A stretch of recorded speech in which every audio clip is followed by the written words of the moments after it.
Peter Badel, mate, you're back in Newcastle.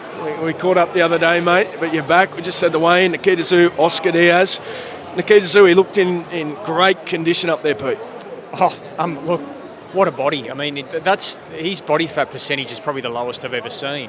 Although I've got to say, talking to his team beforehand, they said he did the weight cut so easily. It didn't seem that way up on the scales. Like, he looked physically amazing, but he looked a little bit drained as well. But that's typical Nikita, isn't it? Like, even against Luzim Ismaili and a few other weight. Danilo Criardi, he looked really gaunt that day. So the beauty with the Tszyus is they just fill up so much over the next 24 hours. Like, he'll go and have a pasta meal and then really put on about 8, 9, 10 kilos, which is amazing, 20 pounds. And that differential could be the difference. And I think Oscar Diaz is going to get a shock at the power of Nikita Tszyu.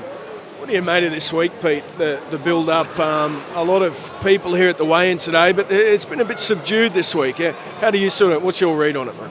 Well, it's not Vegas, is it, Macca? It's not you kicking around Vegas making millions. But no, look, I think, look, there was the big announcement with Tim Tszyu and Errol Spence in Vegas 24 hours earlier. So, look, I always like Tszyu Castle, as they called it. It could be Diaz Castle once Oscar's finished. But look, maybe a little bit subdued, but it is a smaller town. It's not Vegas, of course. But look, I still think this is a beautiful preamble to what could be some really big fights for Nikita. And I think tomorrow we've needed to see rounds from him.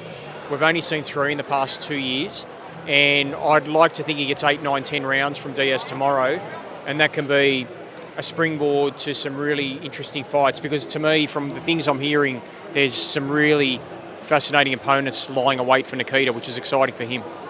How far do you think Nikita is from those sort of world title shots, mate? I mean, it seems like his fame sort of eclipses his, experience in the ring. Yeah, it's a good point. Look, I don't think he's ready for world title fights right now. I mean, his ranking suggests that he's on the doorstep, and that's been now the challenge for No Limit, is to get the crossroads right and marry up when Nikita's experience arrives at the level that he'd be ready for his shot in the ring at a world title shot. You don't want to throw him in the deep end too early. Look, I still think personally he's maybe 12 to 18 months away. I think maybe another 3 or 4 fights. But his ranking at the moment suggests it could be accelerated and expedited. I mean, he's number 6 with the IBF, number 9 with the WBO. So really, I mean, he could be getting a world title shot later this year. Although even Nikita's been pretty candid in saying he doesn't feel he's ready for that yet. So look, he's inching towards that territory now, though, where in the not too distant future he could be facing a Fundora or an Ortiz or a Boots Ennis. I don't think he's ready for those guys yet, but I do think he's ready for the next tier of super welterweights, and that's an exciting thing because, for example, I've heard Keith Thurman could be on the radar. I've heard Tony Harrison could be in the mix. I'd love to see Nikita fight those 2 guys because I think they're at the age where he could get their scalps. Is that an exclusive from Peter Badel?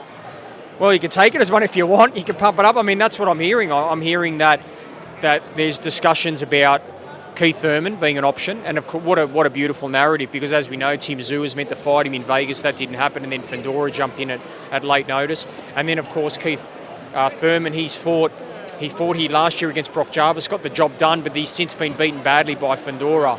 So, look, I don't think it'd be a danger fight for Nikita, but in saying that, I mean, if Thurman feels the power of Nikita, and if Thurman's on the wane, who knows? And of course, Harrison, what a wonderful day that was when Tim Tszyu beat him there at Kudos Bank Arena. So there's some beautiful narratives there, and maybe Tony Harrison wants revenge on younger brother. So I think those sorts of fights are not beyond the realms for Nikita at the moment. Yeah, man, I saw on Twitter Terence Crawford said that he'll be attending the Errol Spence-Tim Tszyu fight, mate. Things just keep getting bigger. That's going to be a massive fight here in Australia.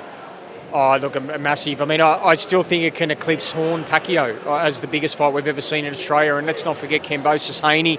They were 2 great fights in Melbourne. So we've had some real spectaculars. And it's a credit to No Limit to be able to get these fights for Tim Tszyu, because if you looked at his record recently, you'd say 3 world title losses in the last 2 years, that he's done. He's a spent force, that his cachet's gone down, that he's has suffered reputational damage in America.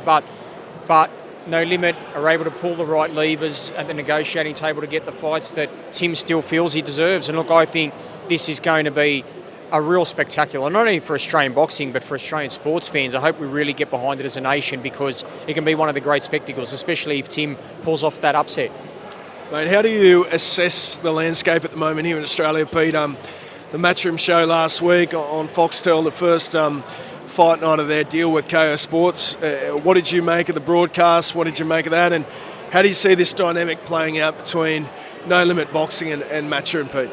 Yeah, look, I thought it was a mediocre card. I don't think it was terrible, but I actually thought the Hunt-Hussein fight was an absolute firefight. I loved it. Magnificent. One of the best domestic fights I've seen. So well done to Matchroom there for the matchmaking there. But I still think some of the other fights left a lot to be desired. I thought Bowie Tupou against Terra was a disgrace. I don't think Bowie should have been in the ring. You know, he just wasn't at that level. He's 43 years old. And I hope his health's okay after that knockout, because he shouldn't have been in the ring for me. But look, early stages, early doors for Matchroom. Eddie Hearn, one of the greatest profiles, one of the greatest power brokers in the sport. So he's got the runs on the board. He's proven at every level, really, and he's had some great fighters in his stable. So I think the challenge Matchroom will have is the tyranny of distance. They're an enormous machine in the UK and the Northern Hemisphere, but in the Southern Hemisphere, it's a long way away. And whether they have to do co-pros, joint ventures with local promoters here to get the talent that they need to put on sustainable, robust cards will be the challenge. But there's no doubt Eddie Hearn is a great salesman, great boxing mind, knows how to get the deals done. And so when you've got someone of Eddie Hearn's gravitas and power, then you can be a force out here. And I still think duopolies can work in Australia. I don't think it's the demise of No Limit if Matchroom succeed. I think they can both succeed. Well, I've got two more for you, Pete, and then you can get to your 5-star accommodation in Newcastle, mate.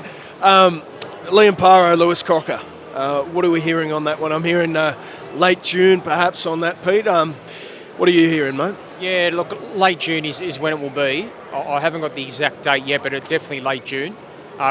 There was talk about July, but I don't think so. Now, I hope it's in Queensland. I'd love to see Liam Paro, the North Queensland boy, get the title shot that he deserves on home soil. And he's getting that in Australia, and now we need to work out where it will be, or No Limit need to work out where it will be. But they've won a purse bid, and it was a pretty ballsy move to pay the money they did, in excess of $1 million. And so there's been talk about Sydney, there's been talk about the Gold Coast. Obviously, Liam made his debut at welterweight at Pat Raft Arena. That was a beautiful arena that night. I think you were there, Macca. So that's to me, that arena has a beautiful makings for a world title shot. And look, Crocker, danger man, big left hand. He's got to be careful, Liam. But Liam's been training well, and I hope he gets the job done, because he'd make history alongside Jeff Fennick as a 2-division world champion. What a story that would be for Liam Paro. Now, mate, Zurdo Ramirez, David Benavidez on the weekend. What a performance from David Benavidez, mate. You see the fight, and you know, a lot of talk about Jai McAllister and Benavidez. Can that fight happen with Jai McAllister signing to Zuffa Boxing? What's your read on that?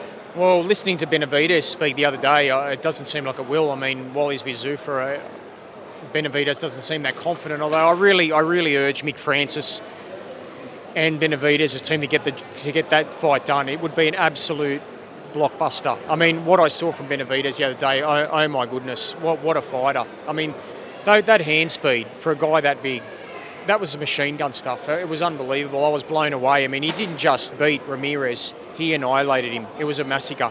And I really think right now, if I'm setting a betting market, I don't think Jai McAllister beats Benavidez on that performance. I'd love to see Jai win, because we're Aussies. We want to see the Aussie win. And Jai is a magnificent cruiserweight. But gee, what I saw of Benavidez, that the step up in weight didn't bother him at all. And in fact, it almost made him more powerful, more dangerous. And some of his silky skills from there in that size, that's dangerous for Jai McAllister, because some of Jai's recent performances haven't been world class to his standard. I think he's got more in him, and he would need to beat a guy like Benavidez. Nice one, Pete. Catch you tomorrow, mate. Appreciate your time. Thanks, Macca. Anytime.